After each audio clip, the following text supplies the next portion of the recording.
Šis pilnīgi jaunais Yaris Cross tiks nodots klientam šo pēcpusdienu. Ārā ir gandrīz pavasaris, taču ceļi jebkurā brīdī var apladot, kļūt slideni vai pat sniegoti. Neatkarīgi no sezonas, katrs jaunais Toyota modelis vienmēr ir aprīkots ar augstākās klases vasaras riepām, bet tu vari pievienot pilnu ziemas riteņu komplektu, diskus, riepas un spiediena sensorus.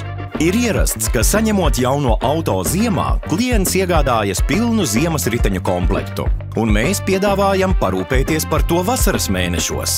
Mēs droši glabāsim ziemas riteņus noliktavās sagatavotus montāžai. Vienkārši atver lietotni My Toyota vai dodies uz tiešsaistes pakalpojumu rezervēšanu mūsu vietnē, ar dažiem klikšķiem tavs ziemas riteņa komplekts ir gatavs un gaida, kad to uzliks izvēlētajā Toyota pārstāvniecībā. Un visbeidzot, bet nemazāk svarīgi, pilnā ziemas riteņu komplekta cenu var sadalīt un pievienot taviem ikmēneša maksājumiem par automobīli. Tie būs tikai pāris eiro pie katra ikmēneša maksājuma. Aprīko savu Toyota ar oriģinālo ziemas riteņu komplektu, kas ir pieejams katrai jaunajai Toyota.